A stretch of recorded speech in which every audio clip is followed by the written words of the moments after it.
Well, hello, good morning or afternoon, wherever you happen to be watching from today. Thank you so much for tuning in to another Color Gamut Consulting live stream. Today, we are going to play with the new Heatpress we got. We're going to cover some tips, some tricks, some little hacks that I've seen over my time, as well as some different second press materials. What's happening, Jonathan? Do you have that? You finally got the EPS in there up and running? Love to know how it's going. Yeah, do me a favor. Let me know where you guys are watching from. If you've ever watched this live stream before, you know Jonathan's watching from LA.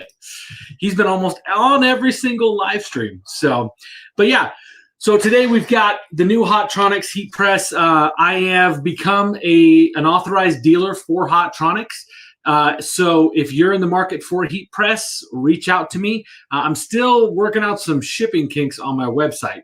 So right now, if you go to colorgamutconsulting.com/Hotronix, you're going to see if my website wants to work, and it doesn't. This is glorious. Give me 1 second, y'all. The joy of technology today. So here it is. We've got, because we don't have the shipping stuff quite worked out yet, I basically put together a website or a page on my website that's got all the information about Hotronix. We have the ability to sell every Hotronix heat press that is out there. So no matter what you're in the market for, we've got them available for you, and we can ship it. The shipping costs are figuring out the calculation for that in the back end of WooCommerce, which is what I use for my website. It's a little tricky. So just fill out the form. Let me know which heat press or accessory you're looking for, and I can get you set up with that. All right. Lana, what's happening? How are you doing? Thank you for tuning in from Arkansas.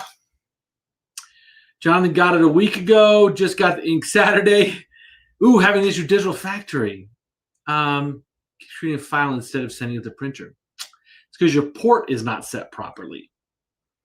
My guess is, does it hook up via USB or through Ethernet? Let me know, because we might be able to solve this problem on the live stream, because that is a common issue. So Lana's a good friend. She was contract install tech when I was at Superstore, so spent some time with her. She's also been through my boot camp. So yeah, good people. Awesome. All right, so let's talk about heat pressing. Ethernet. Cool. All right, I will hit that as soon as we get done with the pressing stuff. All right, so I've got my Hotronix heat press. I got the 16x20 auto clam, which means it opens on its own, meaning I don't have to like hover over it when I'm working with it. But we're gonna press some stuff that we printed on my DTF station printer. I got a couple fun little graphics here. I've got this little adventure thing. Obviously, we got the black color knockout going on it. We've got this little eagle. Everything I'm gonna press has kind of got black knockouts on it.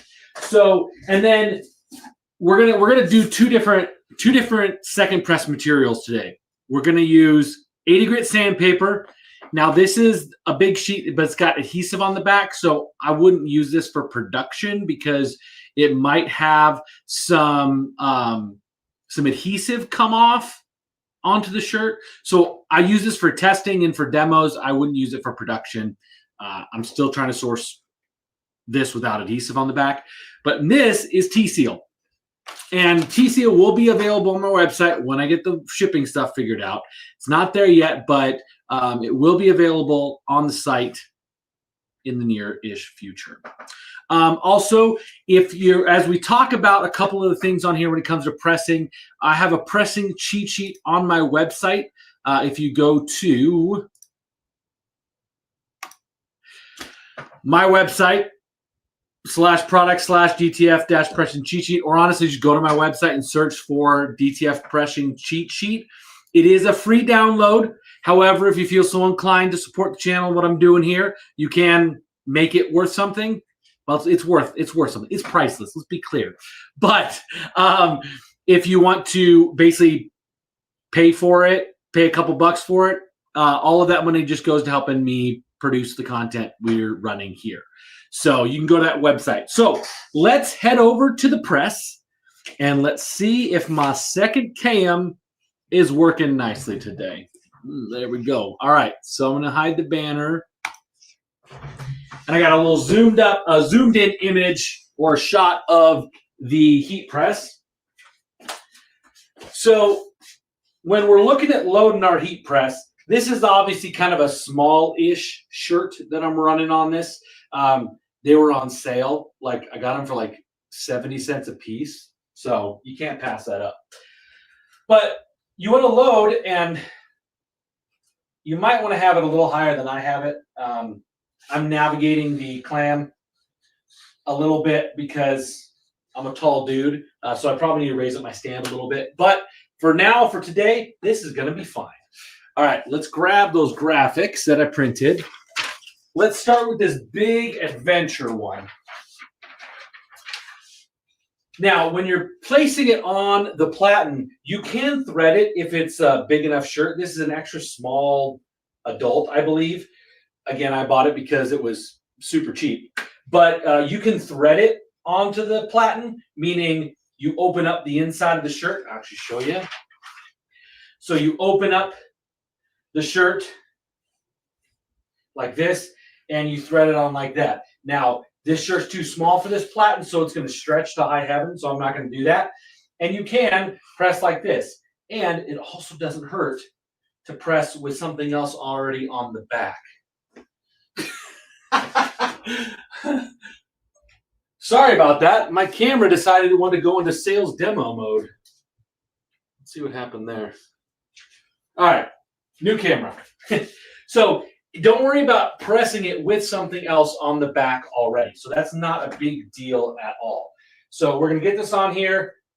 Obviously, you're not going to stand off the side like I am. I'm trying not to block the light. I'm trying not to block the camera view too much. A lot of people swear by pre-pressing. I don't subscribe to the necessity of pre-pressing, but if you have wrinkles or things like that from having it been stored, or there's excessive moisture, feel free to do a quick press if you want to. But again, I'm not a big proponent of pre-pressing, and I have tried to destroy stuff. Now, when it comes to lining up your graphic, it's generally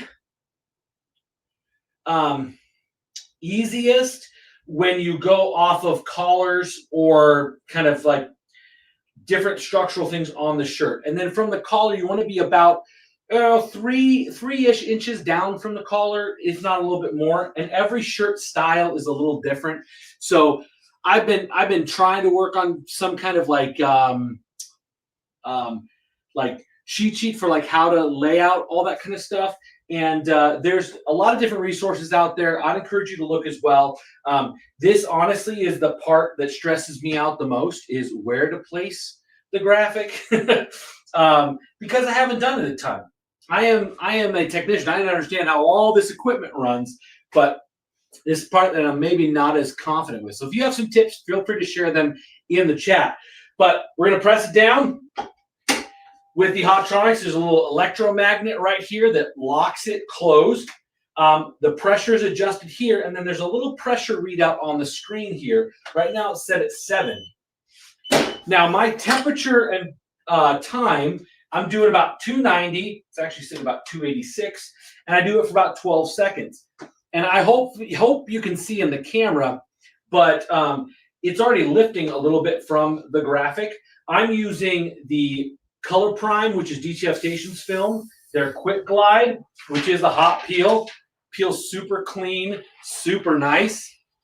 And then we're going to come in with our second press material. In this case, we're going to use the T-Seal. Set it right in there, and we're going to press it again. Now, you could do it for as little as 5 seconds or as long as the original press.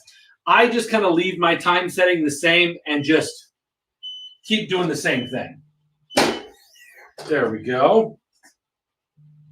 and then pull that T-seal off. Set off the side for now.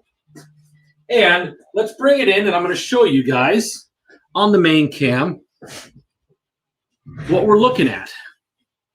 So here we go. Beautiful press, and if I can get the camera to focus on it, we'll see. See how you can see the texture of the shirt? It's not like super, super smooth. You can actually see the texture and the weave of the shirt. That's why I love the T-seal, is because the texture of the shirt kind of comes through. So you get that similar feel as you transition from shirt to the graphic.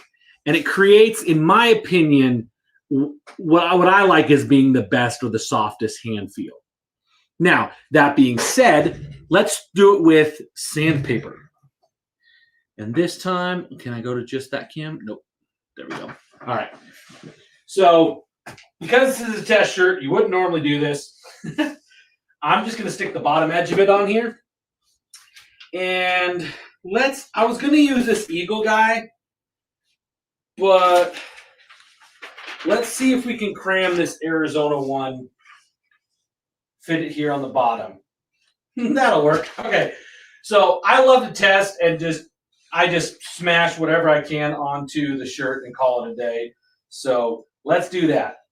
Now, what I will say is if you're using the sandpaper, if you're using 80 grit sandpaper and you want a super, super textured feel, if you're shooting for more of like a streetwear screen print kind of vibe, I actually use the sandpaper for both presses. Now, I can do it just for the second press and it'll still give me that textured feel, but it's going to be extra textured and extra pronounced if we do a double press. So I'm going to simply just set my sandpaper on here, and we're going to do it for both presses. Same time and temp. I'm still doing 290 for 12 seconds. Boyd, I am selling it on my website. I'm just having issues. Sorry, Boyd mentioned that I should sell T-seal on my website. And you're right, I should. I'm having issues with shipping, with the shipping calculation, so it will be on my site very, very soon. All right.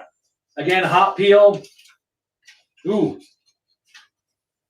I did not have enough heat or pressure because I used the sandpaper.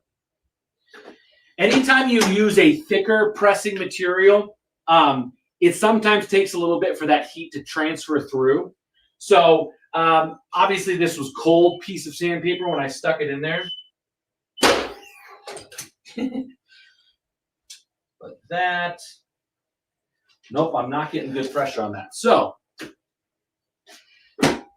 it could also be because I got a seam in there. And anytime you have seams in there, it's going to cause areas of high and low pressure. So we might have to up the general pressure because I've got that seam in there. But this is a great opportunity to show you guys some troubleshooting type tips and tricks. So if you're having trouble with pressure, let's see if I've got enough pressure there. We're pretty darn close. But here's a little hack. Trying to find a blank shirt. Here's a little hack to make sure your hot peel peels hot. Is just take a shirt that's wadded up a little bit and kind of rub it around. And what that's going to do is that's going to ever so slightly cool the graphic and help it release. So then when you do go to hot peel, it peels off real nice. Then we go back in here with our sandpaper. Now, I will tell you, hot peel film is, in the industry as a whole, is wildly inconsistent. And I think we're starting to find some companies that are doing a little bit better job of making sure it's a more consistent product. But I will tell you from personal experience, guys, hot peel is not always hot. And I think one of the reasons why the hot peel doesn't peel as nicely is because folks are making it too hot. Because if you make it too hot, it won't want to hold on to that shirt. It hasn't kind of like cooled off enough to hold on to that shirt. So you want to make sure that if you are peeling hot, you're running a good temperature. In this case, 290 is great. A lot of people run upwards of 350, and that is so hot that the adhesive powder doesn't have time to cool and grab onto that shirt, and then you end up with it peeling funky. So sometimes your hot peel is not hot peeling because you've got too much temperature. And I've seen it time and time again where a screen printer or a person who did sublimation is having trouble with hot peel, and I always ask them what their temp is, and I know it's going to be way too hot. So 290 is a perfectly fine temperature to press. And that's on most anything. And like I said, so your hot peel behaves a little bit, it's a little more finicky than a cold peel. And it's usually because either it's an inconsistent release layer from the manufacturer, or it's that it's too hot. It's not cooled down enough for the adhesive powder to grab. That's why that wadded up shirt, rub it across it, then peel, is a really great solution to kind of mitigate some of those potential issues. And the shop that I saw doing that first does hundreds and hundreds of DTF shirts a day. So they literally have people who their job is to press. All right, so this, hopefully we can see it well. This is the sandpaper. So let's get over here so I can focus. See how it's got a bunch of little dimples in it?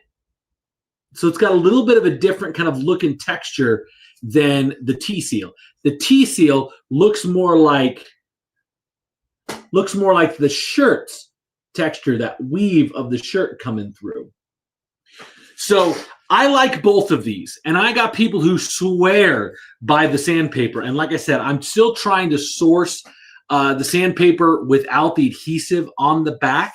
Another couple things when it comes to peeling is let's go pop back over here, throw the camera in there. Boy, howdy. There we go. Give it a second. There we go. All right, when you're peeling, if you guys noticed, the part that didn't attach was that corner right there. I can zoom this guy in. Let's go. Oh yeah, we're gonna get in tight. We're gonna get real tight. Let's do this. Let's press this little eagle guy. And I'm gonna show you kind of like some techniques that you want to use around peeling. So we got,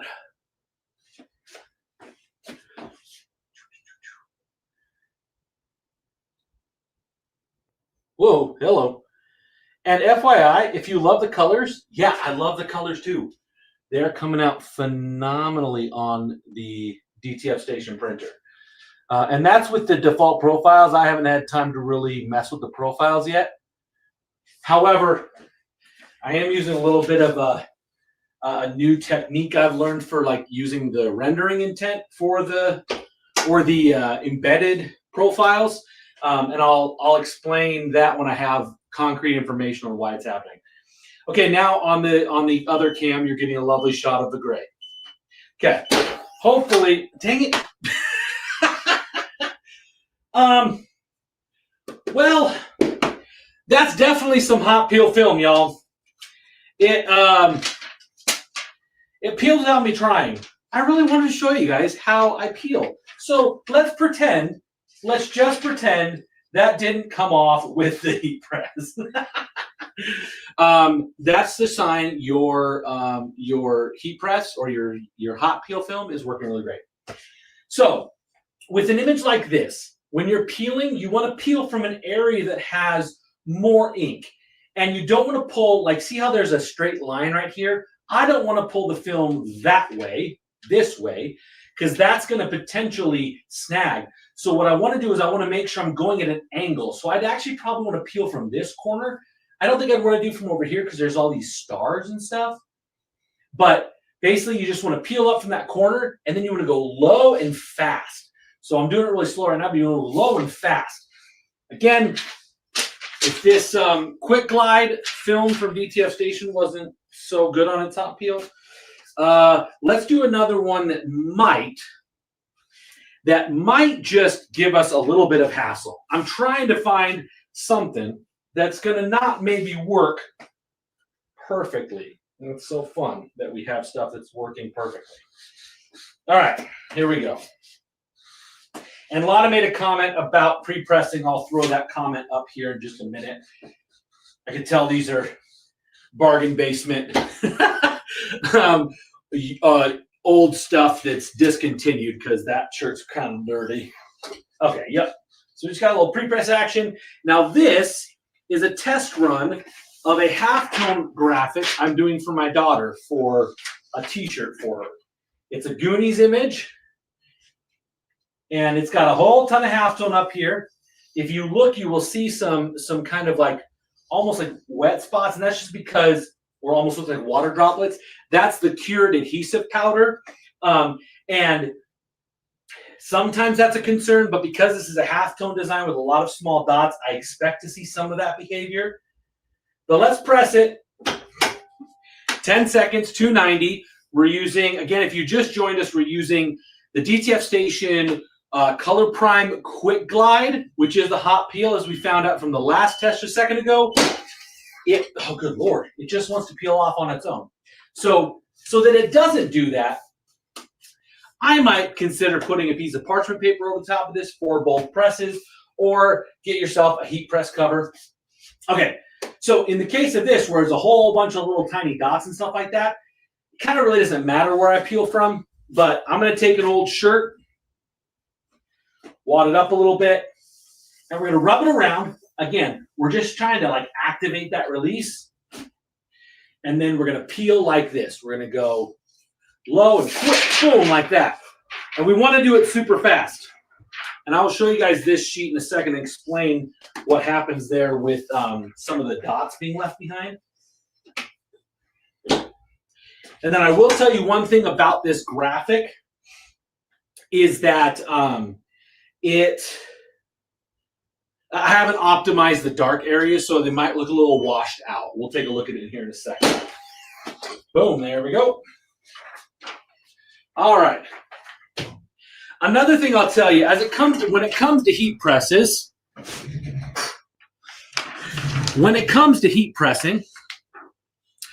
ooh, Estevan's challenging me. Sweet, I'll bring it up in a second.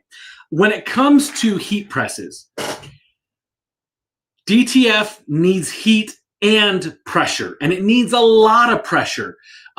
Heat presses that are like the HTV Ront you find on Amazon, that's designed for heat transfer vinyl, and there's just not enough pressure. And you can use a household iron to press a DTF transfer, but it's not going to have the longevity because DTF really wants that heat and pressure. Sublimation, you just needed heat. You didn't need hardly any pressure. So that's why it's really important you have a heat press that gives you really, really good pressure as well as the heat. So yes, Hotronix heat presses are a little bit pricey, but they're amazing. They're built in the US, over in Pennsylvania, I believe. But if you're looking for something small, like more crafter level kind of thing, they have a craft heat press. It's 9x12, and it's like $375. So even if you're just small, kind of like starting off, get something that's made by a reputable manufacturer that will give you great heat and pressure. Now let me show you the film, what it looks like, and you will see. Actually, there's not a whole lot left on here. Maybe if it'll pick it up. I don't know if it's going to pick it up, but there, right there, you see some dots that got left behind. Now, when I'm doing a halftone design, I'm expecting to lose some halftone dots. And this is how it turned out. Now, again, the dark spots up here are a little bit grayish or a little bit washed out. But that looks pretty good. I think I'll tweak with it a little bit more before I give it to my daughter. Because, yeah, these outside edges, the camera does a pretty good job of hiding it. But yeah. So, anyway. All right. You guys have been pouring in with some questions. So, let's open up the chat a little bit and take a look at it.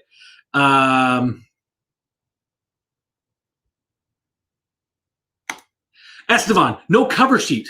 No, I'm a monster. That's how I roll. Okay, so what Estevan's meaning is either a cover sheet on top of the DTF when you're first pressing, or you can also get like cover sheets for the heat press. I'm going direct heat press. That's probably why the film kind of stuck to it, aside from being a really amazing hot peel. That quick glide stuff from DTF Station, I'm actually really happy with. Anyway, the reason why you'd want a cover sheet is just protect the garment from maybe some debris or just like residual adhesive that might be on. There's all sorts of stuff that gets stuck to that heat press. I've destroyed a couple heat presses in my time. But yeah, no cover sheet for me, Estevan. I'm a wild man. But I understand why some people want to. Jonathan, I'm guessing because you're in California, you might have bought that Epson from the crew at All American Print Supply. Yes, my son. DTF and diamonds. Right now, DTF will make you more money than diamonds will. Yep, there's a lot of heat presses out there. There are definitely a ton of different heat presses. I don't have experience with the ones from Heatpress National. I'm not familiar with those ones, but ultimately, there's a couple things you want to look for with the heat press. It gives you good consistent temp, good consistent pressure. The Hotronix use micro wound heating elements, so the whole thing, you get even temperature across the whole heat platen. I have seen heat presses that have horrible heat balancing. They have cold zones and hot zones, and it's crazy. So so I can't speak to theirs specifically, but yeah, as long as it's holding good consistent temperature around the whole thing, you're probably fine. As long as you can get good pressure on it, you're probably going to be fine. I like there's a lot of different companies that I could have gone with for my heat press. And I went with these guys because they have a lot of options. Also, their hat heat press is literally the best hat heat press and the only hat heat press you should have. It's the Fusion IQ 360. That hat heat press is amazing. It's not in my studio yet because I don't do a lot of hats. I should. But yeah, and I'm going the Estevan vibe right now. If any of you guys have ever met Estevan, I don't know why his profile picture doesn't have a hat on, but that dude wears a hat every time I see him. It's like part of his uniform, I'm sure. But I'm going with the forward cap because I'm older. I have adult children. I have to be respectable, right? Not that it's unrespectable. Anyway, all right, what other question do we have in here? Yes, Boyd, gonna get TCL on the site soon. Sweet. Yep. Estevan's fun to demo with. I like watching him and I like messing with him at trade shows when he's showing stuff off. Estevan may also have some incriminating videos of me at a trade show, but you'll have to ask him for those. All right. Do you need to raise the temperature a little bit when you use a platen cover? No, probably not. If you find that you're using a platen cover that's really thick, you might want to, but I can't imagine it's going to make that big of a difference. Plus, if you're constantly pressing, like the bottom heat platen or the bottom platen isn't heated at all, but when you're pressing a bunch, it starts to heat up. So actually, we ran into this once where someone, when they first started the day, was having trouble with it peeling, and it's because that bottom platen had not like warmed up enough yet. So one of the things I suggest, if you're like right about to start your day, do a couple presses with nothing on it to kind of warm up that bottom platen. And then I think you'll find your results, your pressing results, are a little more consistent if you do that. All right. What other questions do we got? Oh, there we go. Lana, we do usually pre-press comfort colors in the summer. We've noticed they soak up humidity more than, yep. And depending on where you're at, that may be a big issue. Now, I will say, like, depending on what you're working with, the moisture, humidity oftentimes does not cause a major issue, but it can. So that's why I say I don't 100% of the time say you got to pre-press, but I understand why some people in certain situations do need to pre-press. So if that's your case, then you pre-press if you need to. I just don't think it's a necessity. Aside from very humid climates. Lana's in Arkansas. Summers are muggy down there. So, yeah. All right, let's see what else we got. If we got any other questions in here. Ooh, Lana's testing some powder samples. That's my favorite thing. I love testing new stuff. That's one thing I miss from not being a superstore right now is I don't have quite the volume of like people requesting me to test stuff. That was always fun there for sure. Yeah, if you guys got more questions, let me know. This week, I am headed out to Minnesota to get my G7 Plus certification. So very stoked about that. I took one of their their prerequisite courses. So when you sign up for the class, they're like, hey, we want you to take this course first before you show up so you have like a baseline knowledge. I took that course and it confirmed what I already thought, which is I got a lot down, but there's a couple holes here and there. And not necessarily like gaping holes, more like, oh, now I understand better why that's doing that thing. Specifically around the rendering intent.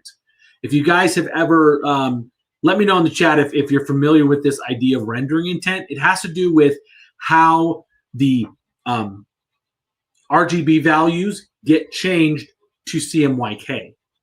There's really 4 rendering intents. There's perceptual, saturation, relative colorimetric, and absolute colorimetric. Now, perceptual is best for like photos because perceptual moves all of the data points. So if there's any colors that are outside of the gamut, so if your gamut's like here and you've got some colors that are out here, perceptual moves all of them. Thank you, Boyd. I appreciate that. The perceptual moves all of the data points to push everything into gamut, but it moves stuff that's inside of the gamut. So that's great for photos because you want all of the moves to be relative and to move with each other. That's really important. However, if you're trying to do color matching and things of that nature, you don't really want it to do that because it's moving the data points that are actually in gamut. So what you should use is relative colorimetric because everything that's in gamut stays where it's at. It doesn't move. But stuff that's outside of gamut, it moves it in gamut and keeps those relationships between the other dots relative to each other. So if, like, let's say a color over here that's blue, 2 blues, and there's a certain value of hue difference between them or saturation between them, it keeps that relationship the same as it moves in. So they might move technically closer to each other. So that's what the relative colorimetric does. And I've done some testing in Digital Factory to change the rendering intent to relative colorimetric and not their standard compression. And it's actually been a huge, so far, a pretty big change. The other change, and again, I'm doing some more testing with this, but for those of you who use Digital Factory, you know that if you build like a profile or you click on the ICC profile section, Digital Factory recommends using RGB or sRGB and ISO coded for the RGB and for the CMYK. And those are very, very small gamuts. So I'm doing some testing on some different ICCs in the render, and so, yeah, there's so many levels. I try not to bore you or try not to melt your brains with some of this stuff, but this is just what I'm like learning, picking up, playing with. And I expect to have a lot more of it after my G7 training this coming week. And when I have like a finite, like, hey, this is what you should do, I'm going to share it with you. So I've been testing some of these different settings in Digital Factory as well as on Neo Stampa, and I'm getting really, really good results. I mean, you guys saw that, like really nice, bold colors, bold saturation. It's pretty powerful stuff. So yeah. So once I have like a really good workflow for you guys, I will share it. Thank you so much, T. I appreciate it. And yeah, these tutorials are coming. I'm working on them. This week, I'm I've got Wednesday, I'm releasing a video about the control software for DTF Station. There's a little feature on it that is amazing for anybody who, at the end of the day, you have to sit there and poke the feed button to feed it through to get to the end of the dryer. They have an auto advance feature on the DTF Station Pilot, their software, their control software. It's pretty awesome. That's coming out Wednesday. And then I've got a series I'm starting. If you've followed me for any amount of time, you know I have this concept of this idea about the hierarchy of softness, the idea that there's certain functions that or certain things that affect softness more than others. And so I'm gearing up to start that series. I've got the first 3 videos are recorded. I just got to edit them down, and those will start being released on Friday. Yeah, and then lots of travel in July, lots of travel. But we're still going to do these live streams. And Boyd threw down a challenge for me the other day to take a comic book cover and make it print nice. And he gave me a really, really ugly one. Let's be honest. Boyd, like, you gave me a hard one. But I'm gonna do it. I'm gonna probably do it on a live stream, possibly next week. We'll see. But keep an eye on the channel. You'll see the link for the live stream. I'll try to make fun thumbnails like I did for this week's live stream. But yeah, again, if you want more information on the Hotronix stuff, go to the website and the full catalog is there. And then there's a contact form to let me know what you're interested in or want a price quote on. Again, I'm still working out the shipping stuff on my site because I really don't want to overcharge anyone. Obviously, I don't want to undercharge because then I lose money. But I really don't want to just like do a flat rate and overcharge a bunch of people. So I'm trying to make sure the calculations for shipping are right on my site. So if you are in the market for a heat press or an accessory like a different platen, this has interchangeable platens. So I can put like a sleeve platen on there. Like there's a whole bunch of different things I can do with that. But if you're in the market for that and you want more information, go to the site there and then you can pick it up from me. If you want more information on DTF Station printers, I am not a dealer for them. I'm not selling printer equipment. I'm selling like ancillary stuff like heat presses and some other things like that. But if you want more information on DTF printers from DTF Station, reach out. Just go to dtfstation.com and look for dealers on there. They've got dealers all over the world. So not just US, but in Europe as well and some other parts of the world. So that's, again, another reason I partnered with these guys is because my audience is global. I oftentimes have people, I mean, Boyd is over in the UK. Is that where you're at, Boyd? I'm now going to look silly. Let's see.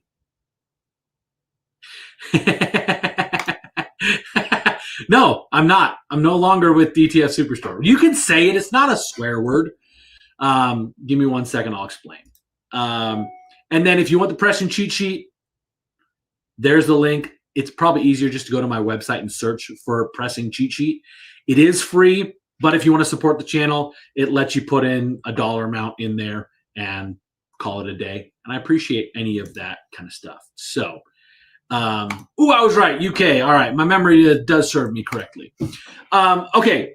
So T, a few months ago, my hours got cut at Superstore, struggling with some, revenue balancing and stuff like that. So there was some restructuring there and kind of pared a lot down. My hours got cut. And I looked at the situation and said, can I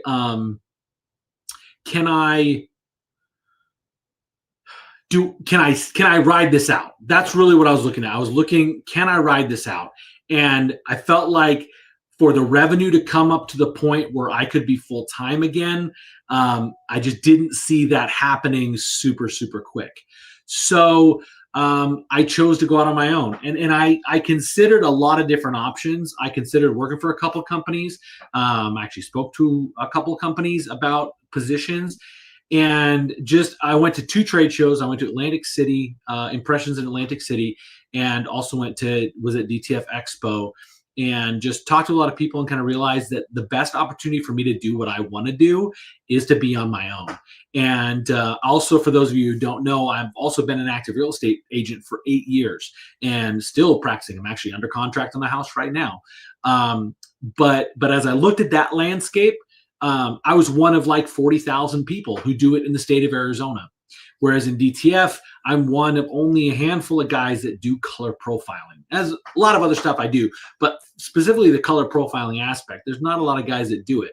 And so I kind of decided to double down on it. I converted, this used to be a wood shop. If you want to go over to my Instagram, you can see a whole playlist of my shop build out. You get to see what it looked like before I started, and then built this studio out. And so, yeah, so it's been quite a ride. T, so I appreciate you finding me over here. There's definitely, it's going to take some time for the audience to find me and shift over. I wish there was a nice way to find all of that audience, but we're going to build something new here.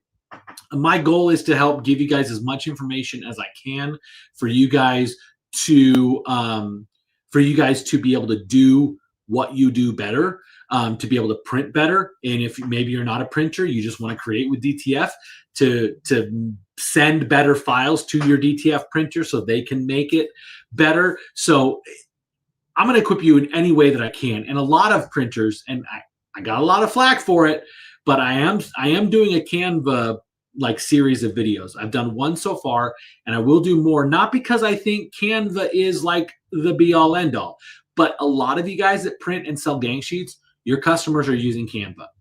And you're probably not going to be able to get them to switch from Canva, which is $10 a month, to Photoshop and Illustrator, which is like $80 a month. You're probably not going to be able to make that switch. So I want to give you guys the resources to give to them so they can make better quality stuff, so you get better quality stuff. And that's the goal. I want to make the tech better. I want to make you guys have more resources and the end users have more resources. That's the goal here. And from the color profiling standpoint, that's like all the education stuff. From the color profiling standpoint, I want to be able to make, I want to get rid of the headache of people not being able to match colors. So Kittle's fine. It's similar to it. I would say it's a little bit better than Canva in that you can export better. Canva's kind of default exports are not ideal. The Insta link is just search at Color Gamut Consulting. So Gamut Consulting. Oh, I can't type today. Yeah. So just at Color Gamut Consulting. So Instagram, just at Color Gamut. Everything is at Color Gamut Consulting. TikTok, Instagram, Twitter, X, YouTube. Everything is at Color Gamut Consulting. So, all right. Y'all, thank you so much for tuning in this week. My apologies to the TikTok group.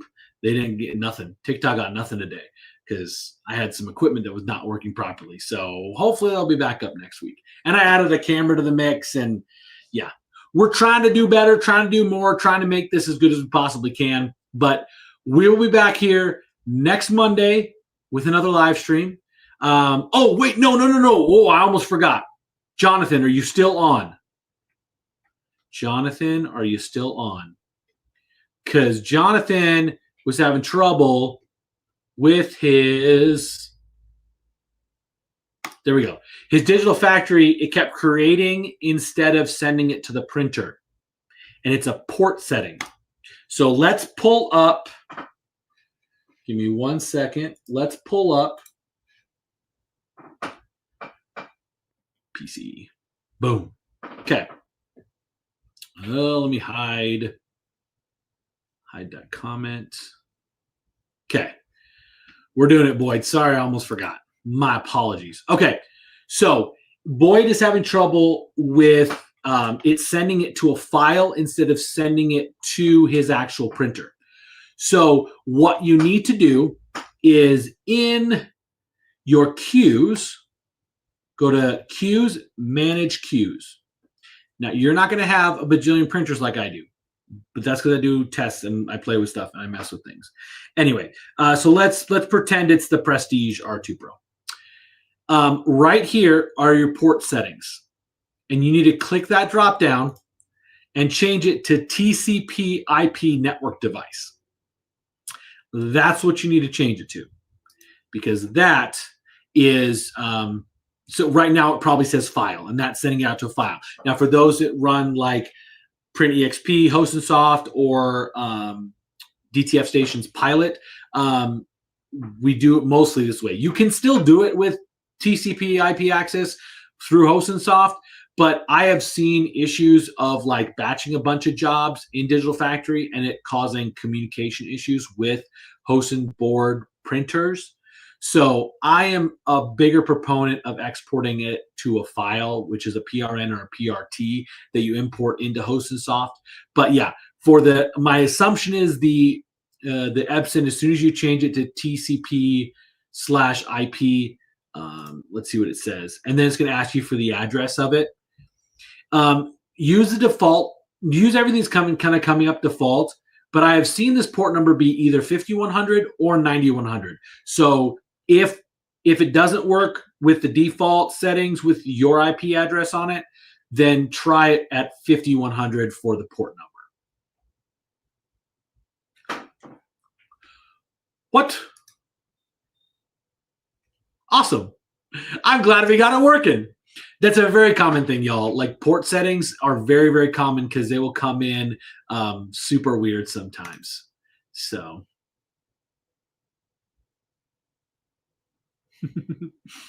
you are welcome. I'm glad we were able to get you working. So thank you, Lana. I appreciate it. Yeah. So solve someone's issue today. I solved someone's issue yesterday. They were having trouble profiling their machine, and I spent about an hour on the phone with them or on Zoom. I do offer like tech support type services.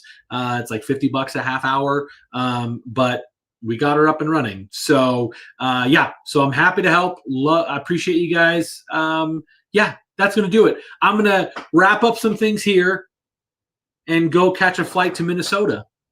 And I get to see my boy. And we're going to go see the new F1 movie.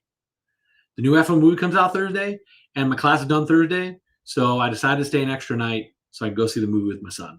So it's going to be good times. Anyway, y'all, appreciate you. We'll see you next week. And tune in to the videos that are coming out Wednesday and Friday this week.